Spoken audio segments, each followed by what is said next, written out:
Shri Vinod Kumar Jain millennium, Shrimati Nita Jain, समस्त गुरु भक्त परिवार, श्रीमती मिथिलेश शरद, पल्लीवाल ग्रीन पार्क, दिल्ली। सुमन प्रकाश, मिथिलेश, अनिल, राजेश, ऋषु, रुचि, Nitin Jain, Mumbai. Shrimati Trishala Jain, doctor Monika Jain, doctor Neeraj, Nikhil, Sejal Jain, Paschim Vihar, Delhi. Shrimati Santosh Jain, Shri Vishal Chand Jain, Shrimati Poonam Jain, CMA, Pankaj Jain, Amit Jain, राशि जैन, उन्नति जैन, सेक्टर 37, नोएडा। श्री पारसमल, इंदिरा देवी, संजय, विनीता, अजय, नीतू जैन, बाकलीवाल परिवार, सूरत। जय बोलिए त्रिकालवर्ती त्रैलोक पूज विश्वाराध्य पंच परमेष्ठी भगवान की, अनंत अनंत सिद्ध परमेष्ठी भगवान की, वर्तमान जन शासन नायक श्री वर्धमान महावीर भगवान की, परम पूज्य आचार्य भगवान श्री समंत्रभद्र स्वामी मुनि महाराज की, परम पूज्य सिद्धांत चक्रवर्ती आचार्य गुरुदेव श्री विद्यानंद जी मुनि महाराज की, विश्व कल्याणकारक अहिंसा प्रधान श्रीमद विश्व धर्म की, जैनम जयतु शासनम विश्व कल्याणकारकम। धर्म स्नेही सत श्रद्धालु यहाँ पर उपस्थित आप सभी भव्य वर पुंडरीक पुण्यात्मा महानुभाव, आचार्य भगवान समंतभद्र स्वामी द्वारा विरचित रत्न करंडक श्रावकाचार ग्रंथ की वाचना में तृतीय अधिकार में कारिका नंबर 49 को देखा था। विगत स्वाध्याय में 49वीं कारिका के माध्यम से जाना कि चारित्र किसे कहते हैं। हिंसा, झूठ, चोरी, कुशील, परिग्रह, इन 5 पापों का परित्याग करना समय ज्ञानी का चारित्र कहलाता है। ये 5 द्वार हैं जिनके माध्यम से पाप रूपी कीचड़ वह वह करके आत्मा में आती है। जैसे आत्मा में आसव के 5 द्वार मिथ्यात्व, अविरति, प्रमाद, कषाय और योग, ऐसे ही ये 5 पाप ये द्वार हैं, बहुत बड़ी पाइप हैं जिनमें से निरंतर कीचड़ भर भर आ रही है, निरंतर आ रही है। आत्मा उन पाप की कीचड़ में संलिप्त होता चला जाता है। इन 5 पापों से जो विरक्त हो जाता है, विरक्त कौन होता है?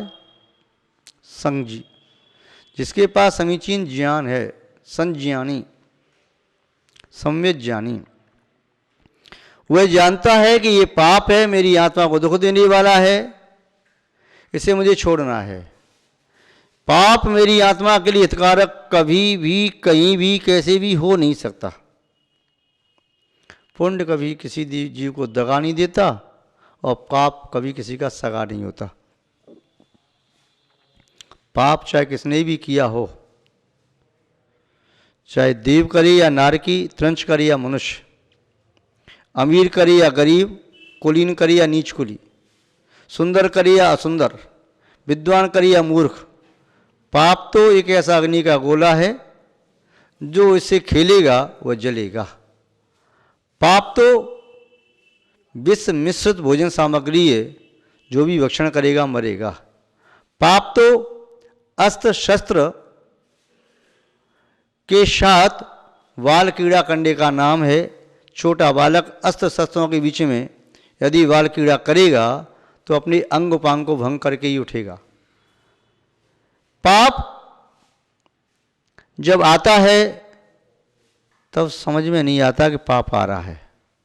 जब पाप आत्मा में जम जाता है, अपनी सत्ता जमा करके दुख देता है, तब लगता है पाप भी कोई चीज़ है। व्यक्ति पुण्य के उदय में पाप का बहुत अर्जन कर लेता है, उसमें उसे भान नहीं होता। जब तक पुण्य का उदय आता है तब तक पाप भी चुपचाप आता चला जाता है। जैसे किसी घर में घर का मालिक या घर में लोग जग रहे हों, बाल बच्चे चर्चा कर रही हों, युवा व्यक्ति सोई नहीं, अभी 10, 11, 12 बजे हैं, घर में चर्चा हो रही है, इधर से शोरगुल आ रहा, इधर से शोरगुल आ रहा, चोर चुपचाप पीछे से आ भी जाएगा घर में, पीछे वाले गेट से, आगे वाले गेट से दरवाज़ा कहीं खुला रह गया, वो आ भी जाएगा तो चोरी नहीं करेगा, चुपचाप छुपके बैठता चला जाएगा। और जैसे ही घर वाले सोए तो या तो उन्हें वहीं की वहीं बंद कर दिया, कमरे के बाहर निकल ना पाए, बाहर से सब सामान लूट के ले गए, या कई बार भी बदमाश घर वालों को मार काट करके डाल गई और सब लूटपाट करके ले गए। अथवा ऐसा भी होता है भी सो रही हैं तो सोते रह जाएं, ये सामान सिमट के ले जाएं। जब व्यक्ति पुण्य का फल भोग रहा होता है उस समय उसे एहसास नहीं होता कि पाप मेरे साथ आ रहा है, आ रहा है, आ रहा है। उसका उपयोग पुण्य पर रहता है, पुण्य के फल पर रहता है। किंतु जब पुण्य का फल खत्म हो जाता है, जब पाप का उदय आता है, तब लगता है ये कहाँ से आ गया, आया कहाँ से? पूर्व में तूने ही तो बांधा था कर्म को, तूने ही तो पाप को बुलाया था। बिना बुलाए कोई भी कर्म आत्मा में आता ही नहीं, बुलाया तो आगे। महान भाव, ये पाप जब तक पाप नहीं लगता है तब तक पाप से विरक्ति नहीं होती। जब ये पाप पाप लगने लगता है तब फिर पाप करने का मन नहीं होता। व्यक्ति कितना भी कहे कि इस पाप को कर ले, वह करूंगा नहीं मैं पाप को। और जब तक व्यक्ति पाप को पुण्य रूप अच्छा मानता है, अरे क्या होता है, कुछ नहीं, ये चलता है। कहीं कुसंगति में पड़ गया, गंदा शंदा खाने लग गया, गंदी क्रिया चेष्टा करने लगा, या और भी कोई पाप की बात है, बस कहता मुझसे नहीं होता ऐसा पुण्य का काम, मैं नहीं कर सकता, ये पाप मुझसे नहीं छूटता। अभी कह रहा है नहीं छूटता। जब कर्मों की मार पड़ेगी तो क्या नहीं छूटता और क्या नहीं होता सब समझ में आ जाता है। जो व्यक्ति अंडा मांस शराब का सेवन करता है, स्मोकिंग करता है, उससे को ये छोड़ दे, बहुत पाप लगता है, तेरा शरीर भी खराब हो जाएगा, कहीं कैंसर हो गया, कोई और बीमारी हो गई, क्यों बेमौत मरता है, क्यों अपने परिवार को बर्बाद करता है, क्यों परिवार को दर दर का भिखारी बनाता है, मान जा मुझसे नहीं छूटता, मैं नहीं छोड़ सकता। भैया चल तू मंदिर जाना प्रारंभ तो कर, हो सकता है मंदिर जाना शुरू करेगा, धीमे धीमे छूट जाएगा तो ये शक्ति मिलेगी। मेरी बस का नहीं, मैं मंदिर नहीं जा सकता।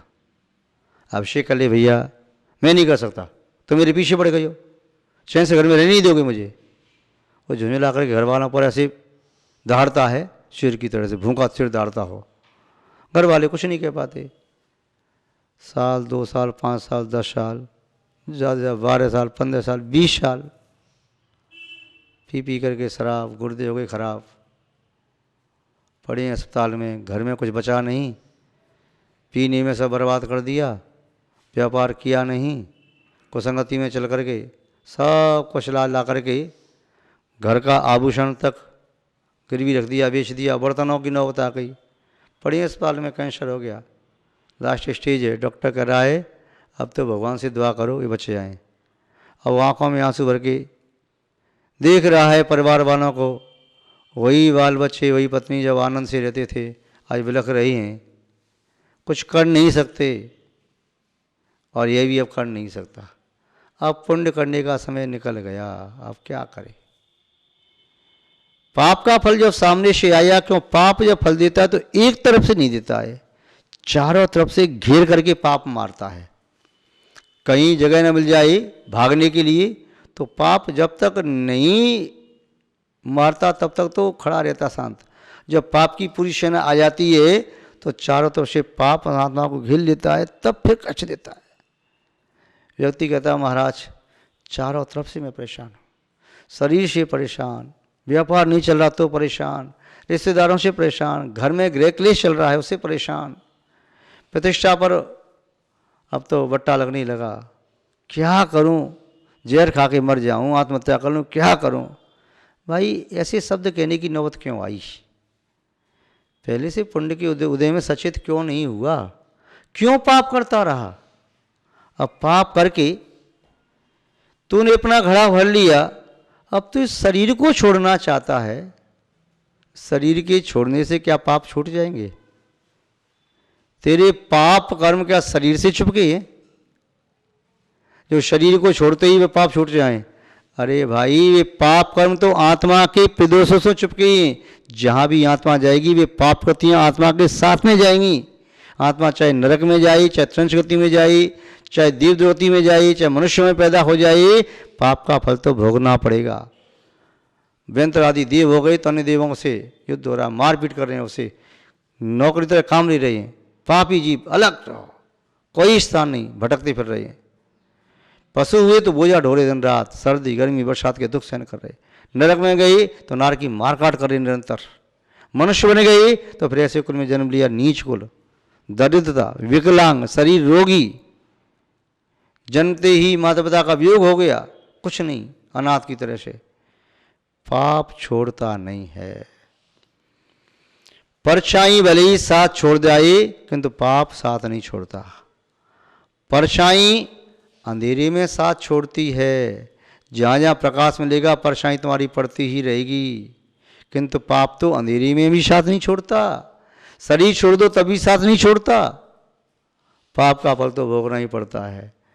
हाँ, यदि कहीं तीन लोग के नाथ के चरणों में बैठ गए, समोषण में पहुंच गए, थोड़ा पाप कमजोर पड़ा, दौड़ के पहुंच गए भगवान के पास और बैठ के भगवान के चरणों में आंख बंद करके 4 प्रकार के आर्जल का त्याग करके ब्रह्मचर्य का नियम लेकर के मैं बस आपके चरणों में बैठा हूँ, भगवान के सामने पाप प्रहार नहीं करता। किंतु भगवान के सामने पहुँचने के लिए भी तो पुण्य चाहिए, ऐसे थोड़ी पहुँच जाते। पश्यन्ति पुण्य रहितानि वीतरागम, पुण्य से रहित व्यक्ति वीतरागी मुद्रा को देख नहीं पाता, स्वप्न में भी नहीं देखते। कई बार तो ऐसे पापी जीव भी देखे कि मंदिर के बाजू से दीवार लगी है, किंतु भगवान के दर्शन करने के लिए वर्ष में एक बार भी नहीं आ पाते। सुबह से लेकर शाम तक पाप कार्य में लिप्त हैं, गंदे संदे पदार्थों के खाने में, पीने में, पाप की क्रियाओं में। घर में कलह मची है, घर में ऐसा बना रखा है, घर को नरक जैसा बना लिया। पाप में पाप कमाए जा रहे, पाप में पाप कमाए जा रहे, ऐसे भी पापी जीव हैं। और ऐसे पुण्यात्मा भी देखे जो 2-2 किलोमीटर से 4-4 किलोमीटर से घर में बाहर नहीं है, पैदल चल करके जा रहे दर्शन करने के। बिना भगवान के दर्शन के तो मैं अन्न का दाना मुंह में नहीं डालूंगा, मैं पानी भी नहीं पीऊंगा। कहीं नौकरी लगी, वहाँ मंदिर नहीं है, तो अपनी छोटी सी भगवान एक लकड़ी के मंदिर विराजमान कर लिए, स्फटिक मणि की मूर्ति विराजमान कर ली। डेली अभिषेक नहीं कर पाया तो कम से कम दर्शन तो मिलेंगे। वह नियम जिसने लिया, वर्षों से नियम चल रहा है, टूटा नहीं नियम। कभी ऐसी बात आई तो बस भोजन का त्याग कर दिया, पानी का त्याग कर दिया, उपवास कर लिया, पर नियम को नहीं तोड़ा। ऐसे पुण्यात्मा भी देखे, ऐसी कई माताएं देखी, हमने वृद्ध महिलाएं देखी जो अपने नियम के प्रति कट्टरता से पालना करने वाली। आज भगवान के दर्शन नहीं मिले, पूजा नहीं की ना, आज तो मन अच्छा नहीं लग रहा। आज भोजन, क्या भोजन करना, हो नहीं भोजन, कल करेंगे भगवान की पूजा दर्शन करके। ऐसे पुण्यात्मा भी कि उन्हें संयोग से जहाँ मकान लिया वहीं पर मंदिर बनने का प्रस्ताव आ गया, मंदिर बन गया। जहाँ मंदिर था वहाँ मकान मिल गया, चाहे किराए का मिला चाहे अपना बनाया। ऐसा पुण्य का उदय आया कि पुण्य के उदय से स्वतः अनुकूलता बनती लगी। पुण्य के उदय से साधर्मी का संयोग मिला, वह भी पुण्यात्मा मिला, खुद पुण्यात्मा। जीवन साथी पुण्यात्मा मिला, वह पुण्य के कार्य से कभी रोकती नहीं। और उसकी पत्नी भी कहती है मुझे कितने अच्छे पति मिले, मुझे धर्म से कभी रोकती ही नहीं है, प्रेरणा देती है, तू जितना धर्म करना है, पुण्य करना कर, मैं भी कर रहा हूँ शक्ति अनुसार, तू कर, तेरे लिए कभी मना नहीं है। चौका लगाना है चौका लगा, आहार देना है आहार दे, स्वाध्याय कर, पूजा पाठ कर, व्रतवास कर, खूब कर। तो जीवन साथी पुण्यात्मा मिलना भी तो पुण्य का उदय है। माता पिता पुण्यात्मा मिलना, संतान पुण्यात्मा होना। तो यहाँ पर कह रही हैं, वह 49वें श्लोक में कहा कि 5 पापों से व्यक्ति का नाम ही चारित्र है।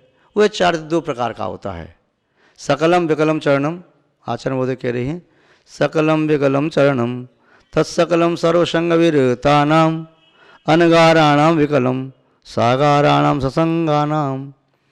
चारित्र दो प्रकार का है, सकल चारित्र और विकल चारित्र। सकल चारित्र क्या है? सर्वसंग वृत्तानाम, हिंसादि 5 पापों का पूर्णतया त्याग, अहिंसादि व्रतों का पालन करना, ये सकल चारित्र है। किनका होता है? सर्वसंग वृत्तानाम, संपूर्ण परिग्रह का त्याग करने वाली अनगाराणाम, साधुओं के होता है। और विकलम सागाराणाम, विकल चारित्र देश चारित्र, सागार जो घर में रहते हैं उनकी होता है। ससंगा नाम, परिग्रह आदि भी रखते हैं, हिंसादि 5 पापों का एक देश त्याग किया है, वे ग्रस्त हैं, अनुमति बनते हैं, घर में आरंभ सारंभ करते हैं और क्रिया करते हैं, भगवान की पूजा पाठ भी करते, स्वाध्याय भी करते, दान भी देते, पर्वों में शीलवत का पालन भी करते हैं, उपवास आदि भी करते हैं, रमकल्प का जाप आदि भी लगाते हैं, तीर्थ यात्रा भी करते हैं, सब पुण्य की क्रिया करते हैं।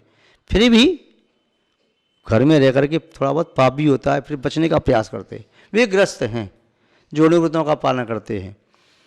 और जो पापों को पूर्णतः त्याग दें तो वे समण अनगार।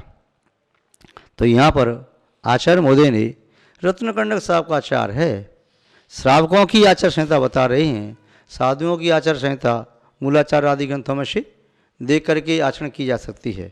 किंतु यह बताया कि जब तक संपूर्ण पापों का त्याग करने का सामर्थ्य नहीं है, जब तक संपूर्ण पापों को नहीं छोड़ सकते, तब तक पापों को थोड़ा थोड़ा छोड़ते जाओ। जैसे उदाहरण के रूप में उत्तम तो यही है कि रात्रि में 4 प्रकार के आर्जल का त्याग करो। नहीं कर पा रहे तो भैया ये काम करो, पहले अन्न का त्याग कर दो, अन्न की वस्तु नहीं खाऊंगा। अन्न का भी त्याग आजीवन नहीं कर पाऊंगा मैं, कोई बात नहीं, 5 साल करो, 3 साल करो, 2 साल करो, 1 साल करो, 6 महीने करो, 4 महीने, 2 महीने, 1 महीने करो, इतना अन्न का त्याग करो। जमीकंद का त्याग करना चाहिए, जमीकंद खाने वाला कृष्णलिशा वाला होता है, अश्वगति का पात्र होता है, त्याग कर दो। महाराज जी जमीकंद बिना कैसे काम चलेगा? चलो, पूरी नहीं छोड़ सकते हो, थोड़ी थोड़ी छोड़ो, आजीवन नहीं छोड़ सकते हो, सालों में छोड़ो, महीनों में छोड़ो, दिनों में छोड़ो। इतना ही नियम ले लो कि आज मेरा जमीकंद का त्याग है, आज मेरा रात्रि भोजन का त्याग है, जल का भी त्याग है। एक दिन का भी नियम लिया तो कुछ तो पुण्य मिला। आज पालन हो गया तो कल के लिए उत्साह बन जाएगा, मैंने एक दिन के लिए जमीकंद नहीं खाया, एक दिन मैंने रात्रि में पानी भी नहीं पिया, अब मैं अगले दिन भी नियम ले सकता हूँ। और दूसरा नियम भी ले सकते, बहुत सरल, कि मैं शाम के 6 बजे से सुबह के 6 बजे तक या शाम के 7 बजे सुबह के 7 बजे तक जमीकंद का समझ खाद्यान्न का त्याग करता हूँ। यदि जो व्यक्ति रात्रि में अन्न जल आदि सब त्याग कर देता है तो उसे भी साल में 6 महीने के उपवास का फल मिल जाता है। यदि 6 महीने उपवास वैसे आप नहीं कर पाओ, इतना छोड़ दिया आपने, 4 प्रकार के आर्जल का त्याग कर दिया, निर्जल रखा आपने 12 घंटे, डेली 12 घंटे का त्याग करते हो, तो साल में 6 महीने का उपवास तो हो गया आपका संहिता में। तो आचार्य महोदय कह रहे हैं कि जो मुनियों का चारित्र पालन करने में असमर्थ हैं, उन्हें श्रावकों का चारित्र पालन करने का अभ्यास करना चाहिए। और करत करत अभ्यास करने से व्यक्ति अपने व्रतों में निष्णात होता है, परिपक्व होता है, और शनि शनि पापों से मुक्त हो जाता है। और पापों से मुक्त हुआ व्यक्ति फिर उसका पुण्य भी छूट जाता है, और वह पुण्य के फलस्वरूप अनंत और सिद्ध अवस्था को प्राप्त करता है। आप सभी शक्ति अनुसार उस चारित्र का पालन करें।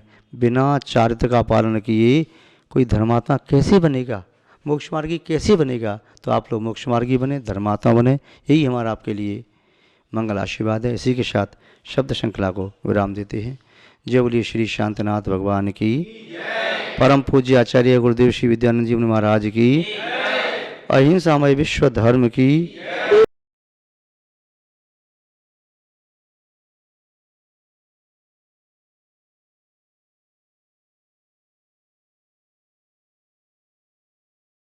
श्री विनोद कुमार जैन मिलेनियम, श्रीमती नीता जैन, समस्त गुरु भक्त परिवार, श्रीमती मिथिलेश शरद, Palliwal green park, Delhi.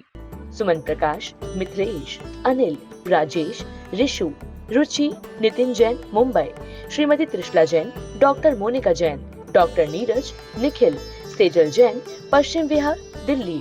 Shrimati Santosh Jain, Shri Vishal Chand Jain, Shrimati Poonam Jain, CMA Pankaj Jain, Amit Jain, राशि जैन, उन्नति जैन, सेक्टर 37, नोएडा। श्री पारसमल, इंदिरा देवी, संजय, विनीता, अजय नीतू जैन बाकलीवाल परिवार सूरत।